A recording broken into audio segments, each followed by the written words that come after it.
아닌지 이게 옳은지 틀린지 조차 모르고 그냥 살아가는 사람들이 너무 많은데, 최소한 우리가 그것 때문에 찔리고 최소한 우리가 그것 때문에 아파할지언정 기준이 없으면 그렇게 아파할 것도, 그렇게 힘들어할 것도, 그렇게 죄의식을 가지고 살아갈 것도 없거든요. 그런 생각이 들었어요.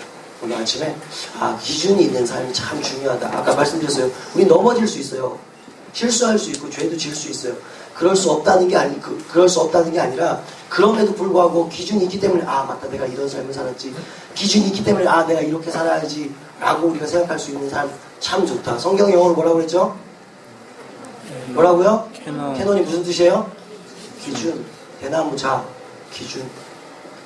오늘 이 기준에는 하나님의 말씀, 우리가 계속해서 특별히 우리 이제 주기도문에, 그러니까 기도에 대한 기준이 뭔가, 성경에서 말하는 기도에 대한 기준이 뭔가, 예수님께서 우리에게 가르쳐 주신 기도로 오늘 말씀을 나누려고 합니다. 주기도문 네 번째 강의입니다. 우리는 지난 시간에 하나님의 이름이 나 때문에 거룩히 여김을 받아야 한다 말씀드렸습니다. 그리고 이 기도는 요청의 기도가 아니라 하나님을 찬양하는 찬양의 내용이라고 했습니다. 여러분, 왜 저와 여러분이 하나님을 찬양해야 합니까? 이유는 단 하나요. 우리가 그렇게 지음받았기 때문에. 우리의 목적 자체가 하나님을 죄송합니다. 담배 끊었는데 하나님을 찬양하기 위해서 우리가 지음받았기 때문에 우리가 하나님을 찬양하는 것, 그것이 옳다라는 거죠. 특별히 나를 통하여 하나님의 이름이 영광받을 수 있도록, 나를 통하여 하나님께서 높임을 받을 수 있도록 기도하기를 우리 주님은 원하신다는 거예요. 너희들 그렇게 기도해라. 그리고 그렇게 기도할 뿐 아니라 적극적으로 우리가 이 세상에 비치고 소금으로 살기를 원하신다라는 거죠.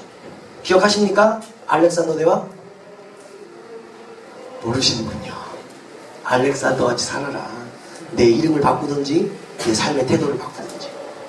오늘 저와 여러분들이 예수 믿는 사람으로 정말 칭찬받는, 하나님에게, 사람에게 칭찬받는 그리스도인들 다 되시기를 주님의 이름으로 축원합니다.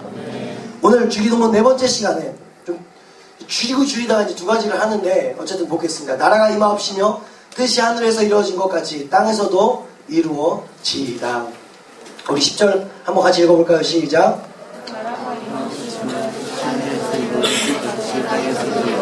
아멘. 두 가지니까 두 가지를 좀 살펴볼 거예요. 그리고 다음 주 것도 한 번 더 살펴보려고요. 준비하다가 다음 주 것까지 거의 준비가 됐는데 줄이고 못 줄이겠어요. 그래서 한 번 더 3월 첫째 주나 둘째 주까지 하지 않을까 싶습니다.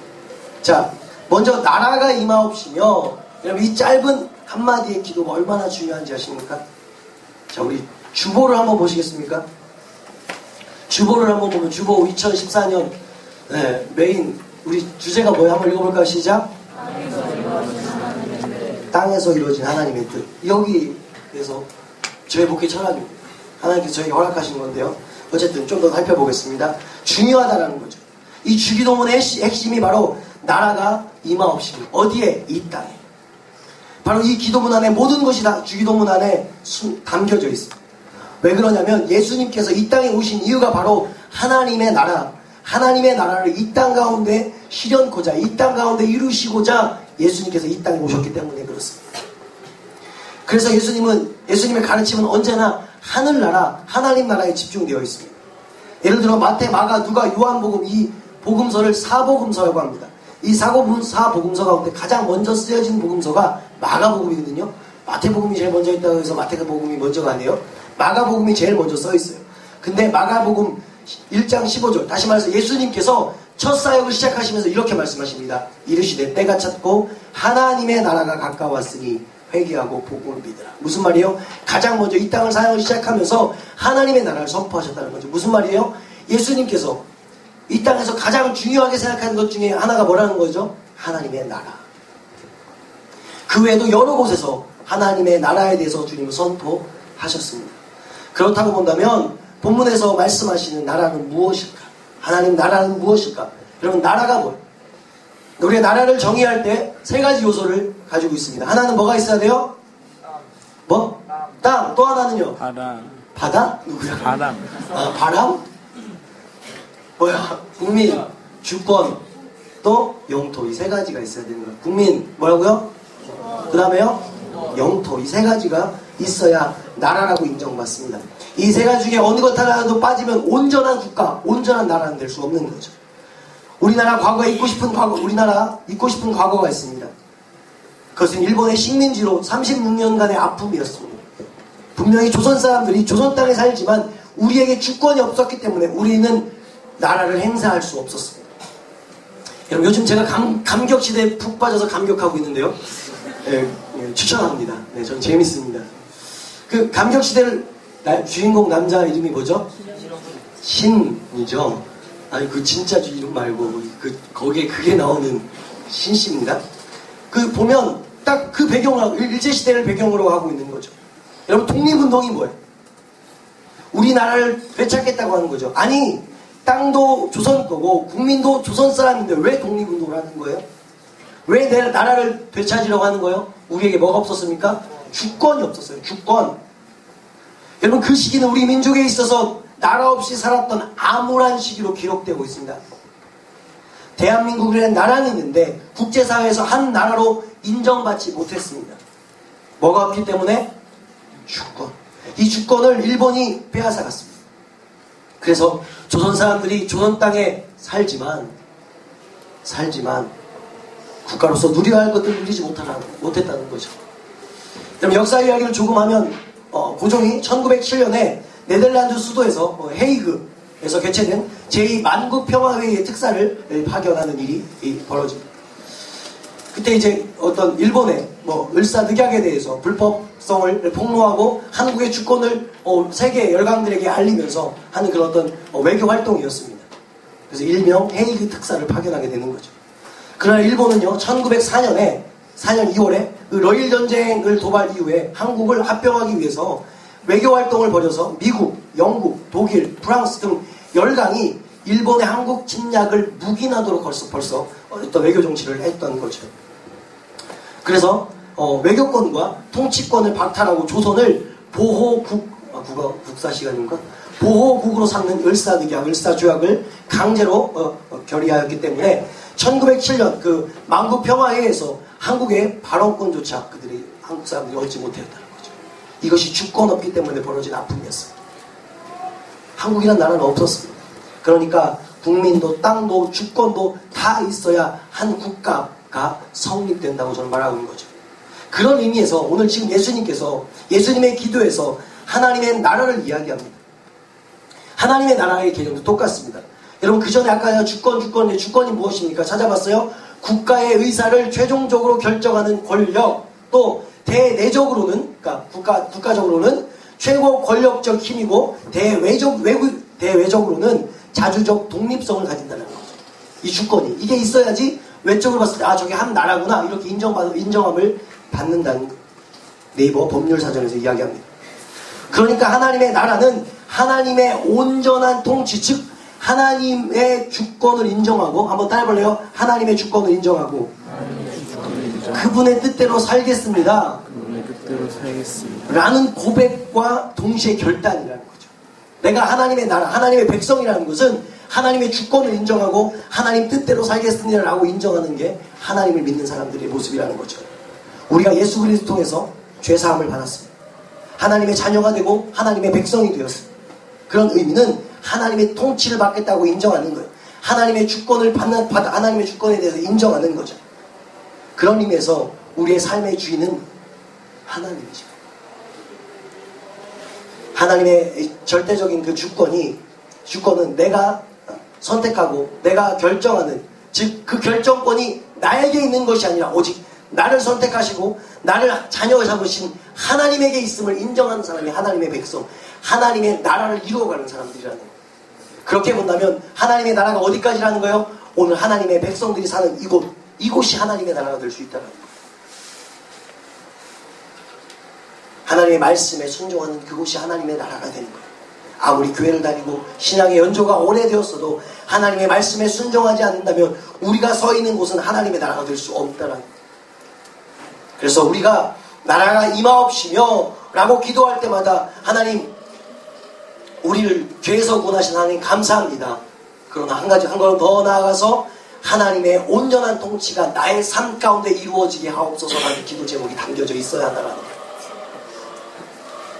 그래서 이제까지 우리의 삶에서 우리 주인 생세라는 영역이 있어요. 그래서 그런 사람들은 이 기도할 때마다 하나님 나를 통해서 온전히 하나님의 뜻이 이루어지게 하여 주옵소서. 하나님 내가 하나님의 통치를 받겠습니다. 나를 다스려 주옵소서 라고 고백하고 있다라는 거죠. 그런데 하나님의 나라는요, 나 한 사람 또는 우리 몇 사람에서 멈추지 않습니다. 지금도 하나님의 나라는 완성해가며 끊임없이 계속 확장되어 가고 있어요. 예수님의 그 제자들부터 비롯해서 또 다른 사도도 성경에 보면요, 500여 형제들, 예수님이 부활할 때 500여 형제들에게 보여요. 우린 12명의 제자들만 알았지만 아니요, 500의 형제들. 또 교회사에서 보면 그들의 제자들 이렇게 부릅니다. 속사도들. 그 제자들의 제자들이 오늘 우리까지 오게 되는 거죠. 계속해서 복음은요, 전파되어지고 있고 복음의 확장성이 있다는 거죠. 끊임없이 주님은 하나님의 나라가 확장되어지기를 원한다는 거예요. 누구를 통해서? 오늘 말씀에 순종하는, 오늘 말씀대로 살면서 하나님의 뜻대로 살기로 다짐하는 저와 여러분들을 통해서 하나님의 나라는 그렇게 확장되어 간다는 거예요. 그래서 제가 여러분들 학교에 뭐라고 했어요? 전도사다. 괜히 이야기한 게 아니에요. 그게 맞는 거죠. 저는 교회 목사예요. 그 여러분들 빌드는 어디에? 학교잖아요. 그럼 그곳에서 하나님을 믿는 사람답게 살아가야 한다는 거예요. 그러니까 얼마든지 학교가 하나님 나라가 될 수 있다라고 했어요? 없다라고 했어요? 있다라고 그랬어요. 직장도 마찬가지입니다. 가정도 마찬가지입니다. 비록 교회에 와 있지만, 이곳에 와 있지만 하나님의 말씀과 하나님의 뜻과 상관없이 앉아있다면 그 영역은 하나님의 나라가 될 수 없는 거예요. 내가 어디 있느냐가 중요한 게 아니라 내가 하나님의 뜻에 순종하고 있느냐. 그게 키예요. 사랑하는 예수의 10대 여러분, 하나님의 나라가 우리의 마음속에 임하게 되기를 주님의 이름으로 축원합니다. 하나님의 나라가 여러분의 가정 가운데 임하기를 주님의 이름으로 축원합니다. 하나님의 나라가 우리가 다니고 있는 학교에, 직장에 임하게 되기를 주님의 이름으로 축원합니다. 하나님의 나라가 임하게 되면 그동안 우리가 바라고 소망하며 살아왔던 모든 것들이 우리의 생각처럼 그렇게 대단한 것이 아니었음을 깨닫는 거예요. 더 가치 있고 더 중요한 것이 있음을 깨닫게 되는 거예요. 성경은 이야기합니다. 거친들에 사는 것과 궁궐에서 사는 것이 생각처럼 대단한 차이가 있는 것이 아니라는 거예요. 정말 중요한 것은, 오늘 그 찬양에 내가 찬양을 바꿨다. 정말 중요한 것은 거친들에 사느냐 궁궐에 사느냐가 아니라 하나님 나라가 우리의 마음과 삶 속에 임하느냐 임하지 않느냐에 달려있다는 거죠. 그 찬송가 이런 찬양 있잖아요. 높은 산이 거친들이 초막이나 궁궐이나 내 주 예수, 갑자기 부흥사 목사님인 거 아니에요? 똑같이 그냥 부를걸. 오신 곳이 그 어디나 하늘나라. 오늘 이 하늘나라를 사모하는 저와 여러분에게 주님의 이름으로 축원합니다. 그러므로 우리는, 찬양 바꿔주세요. 그러므로 우리는 예수님이 가르쳐주시는 바와 같이 열심히 하나님 나라가 우리의 마음과 삶에 임하기를 기도해야 한다는 거죠. 이것은 얼마나 중요한 기도인지, 하나님의 나라가 임하기를 위하여 열심히 기도하시기를 바랍니다. 그리하여 여러분의 마음과 삶에 구체적으로 하나님의 나라가 임하시기를 바라며, 여러분의 세상적인 삶이 가난하든 부하든 건강하든 약하든 공부를 잘하든 못하든 상관없이 하나님을 모시고 사는 천국의 삶을 사시기를 주님의 이름으로 다시 한번 축원합니다. 계속해서 하나님의 나라는 어떤 나라입니까? 하나님의 뜻이 이 땅 가운데 이루어집니다. 그래서 예수님은 나라가 임하옵시며 그 다음에 뭐래요? 뜻이 하늘에서 이루어진 것 같이 땅에서도 이루어지고, 오늘 주님은 우리에게 뜻이 하늘에서 이루어진 것 같이 땅에서도 이루어지길 원한다고 기도하라고 우리에게 가르쳐주고 있습니다. 이 말은 우리를 향한 하나님의 뜻이 있다는 거예요. 네, 다음 시간에 이 부분에 좀 우리 집중할 거거든요. 여러분, 비전에 대해서, 꿈에 대해서 요 다음 시간에 좀 집중할 건데, 어쨌든 우리를 향한 하나님의 뜻이 있다는 거예요. 하나님은 우리를 향한 분명한 계획하심과 목적하심을 가지고 저를, 여러분들을 이 땅 가운데 보내셨습니다. 자, 설교는 고개를 조금만 더 들어주시고 집중해 주세요. 하나님이 이 땅에 우리를 보내신 이유가 있습니다. 그런데 여러분, 이런 노래 해봤죠? 생일날이에요. 우리 어떻게 축하하죠? 어떻게 노래 불러요? 어떻게? 왜 태어났니? 왜 태어난? 이런 거 안 해봤어요? 나만 했어요? 얼굴도 못생긴 게 뭐 이렇게 비아냥거리면서 생일을 축하를 하죠. 그게 축하가 아니죠. 어쨌든 왜 태어났니? 왜 태어났니? 재미있지만 이 노래는요, 하나님의 관점에서 전혀 맞지 않는 거죠. 왜냐하면 하나님은 우리를 아무런 이유와 목적 없이 그냥 이 땅에 내어 던지신, 보내버린 것이 아니라는 거예요. 그래서 우리는 이 기도를 하면서 하나님께서 구체적으로 오늘 나를 통해 무엇인가를 이루고 싶어 하시는 거잖아. 다음 시간에 이야기한다고 그랬어요. 아주 개인적인 여러분들의 꿈과 여러분들의 소망을 하나님은 가지고 계신다는 거예요. 여러분, 비록 우리의 삶에 많은 시련이 있고 어려움이 있습니다. 그러면 하나님께서 나를 골탕 먹이시려는 거예요? 아니요. 그 안에 우리를 향한 분명하고도 명확한 하나님의 계획하심이 있음을 믿으실 수 있길 바라요. 오늘 여러분들의 지금 힘듦 있잖아, 어려움 있잖아, 짜증나는 일들 있잖아. 그걸 통해서 일하실 어떤 것이 있다는 거예요. 지금은 몰라요. 사람은 때때로 실수합니다. 그러나 하나님은 실수하지 않으십니다. 우리가 지난 과거에 우리의 삶을 생각해보면 당시에는 불필요하게 보였던 일들이 어쩌면 우리에게 꼭 필요한 일들로 생각되어질 때가 시간이 지나면 있다라는 거예요. 예를 들어서 제가 말씀드렸잖아요. 저의 삶을 보면 엄마가 없잖아요. 엄마라고 불러본 적이 없잖아요. 한 번도. 그 느낌을 몰라요. 말씀드렸죠? 어제 누가 얘기하는데, 안성환 목사님 청주지리를 하시더라고요. 그래서 저희 과거 얘기하다가 우리 아버지 영역이 나와바리라고 들어보셨죠? 우리 아버지 나와바리가 있는데 아무튼 굉장합니다. 굉장하고 대단한데 근데 되게 넓어요. 나한테 물려줬으면 얼마나 좋았을까. 아무튼 그런 아버지 밑에서 말씀드렸죠. 지금도 오빠 모습 여기 독수리가 한 마리 날아다닌다고. 이 동남 같지만 이게 실화란 말이에요. 그런 아버지 밑에서 힘들고 어렵게 자랐어요. 그렇게 힘들게 어렵게 자랐어요. 근데 그게 지금의 나되게 만드는 어떤 역할을 했다는 거예요. 그때는 짜증나고 불편하고 힘들고 할머니가 왜 운동회 때 와야 되는지, 엄마가 오면 좋은데 왜 도시락을 할머니가 싸줘야 되는지, 소풍 때, 어렸을 때 소풍 때 따라오셨었거든요. 할머니가 왜 오냐. 다른 친구들 엄마는 젊은 사람들이 오는데 우리 할머니가 오시니까 그게 너무 싫었던 거예요. 상처 입은 치유죠. 아픔이 있으니까 근데 지금은요, 그 아픔 때문에, 그 어려움 때문에 누군가를 도와줄 수 있는 근거가 되는 거예요. 다시 말씀드립니다. 제가 말씀드리고 싶은 거는요, 지금 여러분이 당하고 있는 어려움, 이게 끝이 아니라니까. 이것이 여러분에게 어떤 좋은 역할로 나타날지 모르는 거예요. 기독교는 해석의 종교예요. 무슨 종교라고요? 무슨 종교라고요? 여러분, 요셉이 그렇게 정말 얼마나 불쌍한 인생을 살았습니까? 아버지한테 가장 멋진 아들, 가장 사랑스러운 아들로 인정받다가 형들이 죽이려고 했잖아요. 그리고 당한 그 고난은 이루 말할 수 없는 고난이었어요. 그러고 나서 그가 나중에 어떻게 됩니까? 애굽의 국무총리가 돼요. 이제 좀 힘이 있었습니다. 누구한테도 뭐라고 할 수 있었어요. 근데 형들은 쫄아가지고 제 눈치 보고 있었습니다. 근데 그 요셉이 이렇게 자기 인생을 해석합니다. 형님들은 나를 팔려고, 죽이려고, 골탕 먹이려고, 어렵게 하려고 했지만 하나님은 그것을, 따라해볼래요? 하나님은 그것은 지금 여러분들이 아픔이 있고 어려움이 있고 여러분들이 지금 불만스러운 어떤 내용들이 담겨져 있을 수 있어요. 하나님이 그것을 선으로 바꾸사. 오늘과 같이, 그래서 따라해주세요. 오늘과 같이 많은 백성을 구원하게 하려 하십니다. 아멘. 이게 요셉의 해석이었어요. 자기 인생에 대해서.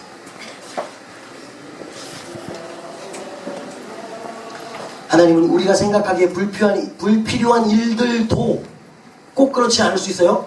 불필요한 일들도 통해서 자신의 선하신 뜻을 이루어 가신다. 그래서 이사야 55장 8절에 한번 찾아보세요. 중요한 말씀이니까.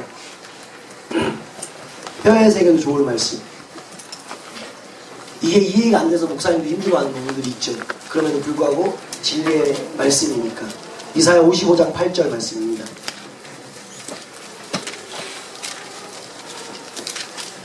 이사야 55장 8절 합독하십니다. 시작.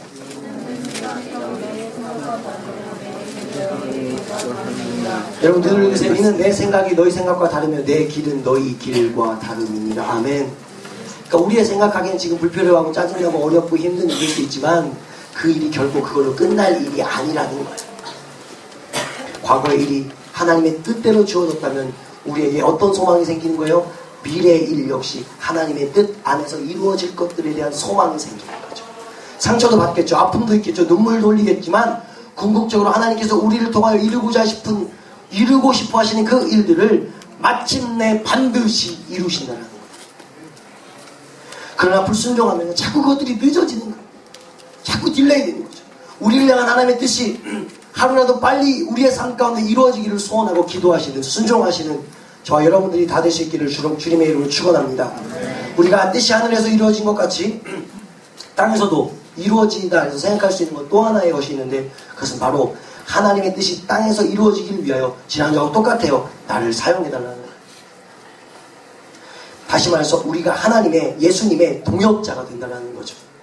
생각해 보십시오. 이건희 회장이 누가 됐으면 좋아요. 아무튼 총수가 찬유에게, 찬유야 나랑 한번 일해보지 않겠니?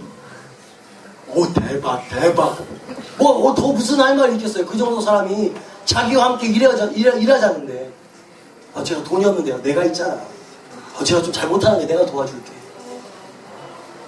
괜찮겠어요? 그런데 천지를 창조하신 하나님께서, 이 땅의 주인이신 하나님께서 우리와 함께 동역하자는 거예요. 축복이죠. 근데 우리는 나 잘 못하는데, 나 배운 거 없는데, 도망가. 에이, 그렇게 안 될 거야. 너무 위대한 사람이, 너무 큰 분이, 대통령이 신종록 만난다고 오면 내가 믿겠어요? 오늘 박 대통령이 신목사 만나러 온대요. 장난하는 것도 아니고. 그래요, 안 그래요? 한 나라 대통령이 나 만나러 오는 것도 안 믿길 텐데, 전능하신 하나님께서 나를 만나주시고, 전능하신 하나님께 나를 도와주신다. 이게 믿기겠네요. 이게 안 믿기는 게 문제인 거죠. 성경은 그렇게 계속해서 우리에게 같이 하자, 동역하자라고 요청하시는데, 많은 사람들은 뜻이 하늘에서 이루어진 그 하나님의 뜻대로 살아가지 않고 땅의 뜻대로 살아갑니다. 여러분, 세상이 얼마나 불의합니까? 정의가 승리하는 것이 아니라 거짓이 승리하는 것처럼 보이고 있습니다. 하나님 아버지의 이름을 거룩히 여기는 세상이 아니라 되려 망령되게 부르고 있는 이 시대, 돈과 명예 그리고 학벌을 마치 하나님처럼 떠받치고 다니는, 하나님의 뜻이 이루어지는 것이 아니라 세상의 뜻이 이루어지는 곳이 이 세상입니다. 그러하기에 우리가 떠나야 돼요? 아니요. 하나님은요, 이 땅에서 저와 여러분들이 서 있는 그곳에서 하나님의 뜻을 이루시기를 원하신다. 사람이 살만한 곳으로, 인간이 존중받는 곳으로 받고 하나님 아버지의 이름이 거룩히 여김을 받는 그 나라가 임하기를 위해서 우리가 노력해야 된다. 바로 이 일에 저 여러분이 부름받았다는 사실을 기억하실 수 있길 바라요. 이것이 오늘 이 예배에 나온, 오늘 이 말씀을 듣는 저와 여러분들의 인생의 목표가 되었으면 좋겠어요. 나를 통하여 하나님의 뜻이 이루어지게 하옵소서. 예배당에서 머물러서 기도만 해서 되지 않죠. 내가 서 있는 그 땅으로, 학교로, 직장으로, 학원으로, 가정으로 나아가서 그곳에서 하나님의 뜻을 이루기 위하여 애쓰고 노력하는 모습들이 필요하다는 거예요. A.W. 토조의 세상과 충돌하라는 책이 있어요. 요즘 시대는 타협한다는 거예요. 그냥 지나치다라는 표현, 내가 목사님 작년에 자주 표현했는데요. 누구 편에서 지나친 거냐는 거예요. 하나님 편에서 지나쳐요? 다 인간 중심이 되어버렸다니까요. 타협합니다. 가족의 평화를 위해서. 하나님의 뜻을 이루기 위해서 때로는 결단도 필요했어요. 여러분, 그런 결단, 지금같이 수많은 그런 타협들이 있었다면 죄송하지만 아직까지 우리나라에 복음이 들어오지 않았을 거예요. 미쳤다고 그 한 달 넘게 배를 타면서 자식 새끼들 죽어가면서 이 땅에 와서 복음을 전하겠다고요. 그들끼리 말린 사람이 없었을까요? 대학 교수 자리가 있었는데, 훌륭한 어떤 많은 일들을 할 수 있었는데 그들을 말리는 사람이 없었을까요? 수많은 사람들이 말렸을 거예요. 그럼에도 불구하고 그들은 하나님의 뜻을 이 땅 가운데 이루고자 하는 그런 열망이 있었기 때문에 헌신했다는 거예요. 그러니까 이 나라 조선이 세계 강대국이 되는 거예요. 다시 말씀드립니다. 예배당 안에서 머물러서는 안 돼요. 제가 금요일날 중학교 이번에 2학년 올라간 친구 엄마가, 목사님 우리 애가 변했어요. 우리 아이가 달라졌어요. 우리 아이가 달랐대. 우리 아들이 변했대. 무슨 말이냐고. 걔가 수련회 갔다 오더니 눈이 달라지더래. 생각이 달라지더래. 그러면서 엄마 교회 안 가? 수요예배 끌고 오고 금요예배 끌고 오고, 금요일날 나한테 그 얘기를 하는 거예요. 목사님, 얘 때문에 내가 금요일날 오늘도 끌려왔다고. 수요일날은 너무 피곤해서 얘한테 미안하다고 그랬대. 못 왔다고. 얼마나 감사한지. 저는 그 친구가 은혜를 받았는지 안 받았는지도 몰랐어요. 매주 예배를 나오고 있는지 안 나오고 있는지는 알죠. 매일 체킹하니까. 몰랐어요. 근데 하나님이 그렇게 만드시더라고요. 그리고 그리고 하나님께서 원하시는 게 뭐라고요? 여러분들이 있는 그곳, 학교, 가정, 직장에서 변화되고 그곳을 하나님께서 원하시는 곳으로 만들어가기를 원하시는 하나님의 그 뜻이 여러분의 삶 가운데 이루어지기를 주님의 이름으로 축원합니다. 근데 우리는 안 해요. 독일의 신학자 보네퍼가 이런 말을 했습니다. 우리가 그리스도를 만날 때 둘 중 하나는 죽어야 한다. 내가 죽으면 그리스도가 살고 내가 살면 그리스도는 죽는다. 하나님의 뜻이 이 땅 가운데 이루어지는 사람들이 결단해야 할 세 가지, 늘 얘기한 그 세 가지 짧게 하고 마치겠습니다. 첫 번째, 한번 따라해볼까요? 정직한 11조. 정직한 11조. 제가 지난주에 깜짝 놀랐어요. 제가 그냥 예배 전에 왔다 갔다 하면서 야 니네 도둑놈들이다 헌금 11조 해라. 왜 설날이 있었냐 하면서 농담은 아니지만 진담은 있었지만 그러고 돌아다녔는데 11조가 77만 원이 나온 거예요. 그럼 곱하기 10하면 얼마예요? 770만 원이나 되는 돈을 여러분들이 세뱃돈으로 받은 거죠. 그러니까 안 한 놈들까지 포함하면 1000만 원이 넘는 그런 놀라운 이야. 근데 너희들한테 잘 보이기로 내가 진짜 결심을 하고 누구한테 잘 보여야 될지 내가 헌금 그걸 봤어야 돼. 그 사람한테 잘 보여야 되는데 오늘 늦지 않았습니다. 지난주에 하지 않은 친구들 왜 하나님께서 한 주 더 여러분들에게 이런 기회를 주는지 저는 모르겠어요. 잘 들어봐요. 정직한 11조는요. 이 생활은 세상과 물질에 대한 욕심을 버리게 하는 아주 기본적인 거예요. 제가 너무 존경하는 목사님 그런 표현을 쓰시더라고요. 물질에 대해서 자유하려면 11조를 드려야 된다. 11조는 마치 그 높이, 사람들이 가장 고소공포증을 느끼는 높이가 몇 미터래요? 11m에서 뛰어내리는 것과 같다. 거기서 뛰어내리면 나머지는 다 할 수 있다라고 그렇게 표현하셨어요. 동의합니다. 대부분의 경우 11조 생활을 하지 못한다는 것은 세상과 물질에 대한 욕심을 버리지 못하는 거죠. 그러므로 정직한 11조 생활을 하지 못하는 사람은요, 죽어서 하나님 나라에 들어가는 것은 모르나 갈 수는 있겠지만 이 땅에서 천국의 삶을 누릴 수 없는 거예요. 또 하나, 주의를 온전히 지킵니다. 한번 해보세요. 주의를 온전히 지키자. 세상에 대한 욕심 때문에 일주일 내내 쉬지 않고 살아가면 혹 세상적으로 성공하고 부자가 되고 좋은 대학을 갈 수 있을지는 모르겠지만 세상으로부터는 자유할 수 없는 거예요. 여세 동안 힘써 일하지만 주일 하루는 내 욕심을 버리고 하나님께 나와 예배하는 게 예배라는 거예요. 여러분, 어떤 분들은 주일에 문을 닫고 쉬면 하나님께서 토요일과 월요일에 더 많은 사람들을 손님을 보내주셔서 이렇게 이야기하는 사람들이 있어요. 물론 그럴 수도 있습니다. 그러나 대부분의 경우 그렇지 않습니다. 주일날 문을 닫으면 보통의 경우 손해를 보는 거죠. 손해를 보면서도 주의를 지키는 것을 통해서 우리는 세상에 대하여 성실하며 살면서도 얽매이지 않는 삶을 살아갈 수 있다는 거예요. 또 하나, 마지막으로 한 번 더 따라해볼까요? 말씀을 읽자.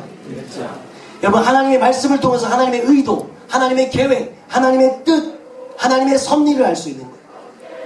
따라서 내가 뜻이 하늘에서 이루어진 것 같이 땅에서도 이루어지기를 원합니다 라고 기도하는 사람은 반드시 하나님의 말씀을 읽어야 한다는 거죠.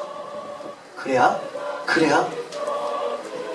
하나님의 뜻을 알고 그 뜻에 순종할 수 있기 때문에 그렇다는 거죠.